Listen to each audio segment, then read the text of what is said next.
Hello and welcome to the RPA Developer Production Ready Essentials training. In this video, we'll cover working with array variables. An array is a type of variable which lets you store multiple values of the same type. UiPath Studio supports as many types of arrays as types of variables. This means that you can create an array of numbers, of strings, of images, of Boolean values, and so on. Arrays are useful in a lot of real-life scenarios where we need to store multiple values of the same type. For example, let's say that we need to store 100 different strings that will need to be added to different emails. It's easier to use specific strings from an array for the designated emails. Now, let's see arrays in action.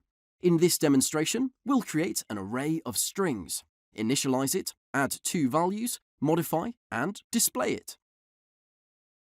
Let's start by adding an assign activity and defining a new array variable by pressing Ctrl+K in the toInput field.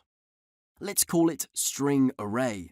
Now let's open the variables panel and change the type of our variable to an array of strings by choosing array of type, with type being a string. Next, we'll initialize the array in the default input field by adding new string, open brackets, close brackets, open curly braces, close curly braces, to create an object, a concrete instance of the string class. Next, we want to add two elements to our array. Let's enter two strings in the value input field of the assign activity. Let's also make sure that we rename our assign activity and use an annotation for descriptive purposes.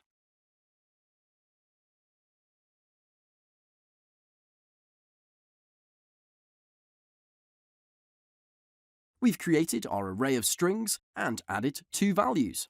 Now let's display it. To do this, we'll use a log message activity. To display our array of strings, we're going to use string concatenation to get the information from each index, separated by a space. Each element in an array has an index number by which it can be referenced. The index of the first array element is 0. Let's run the process and see the result. Great!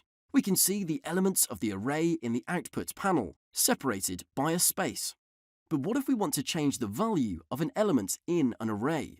Let's see how we can modify the first element from John to Jane. To do that, we'll add another assign activity and use the toInput field to access the element at index 0. Then, let's enter Jane in the value field to modify the element. We'll make sure to rename the activity and add an annotation.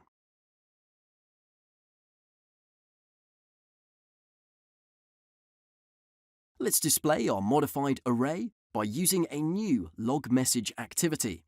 This time, we'll use a string.join method, which we'll also display by adding a space between the elements. Let's run the workflow. As you can see in the output panel, now we have the first message with the original values of the array and the second message with the modified ones. And that concludes our demo. Thank you for watching this tutorial. Goodbye.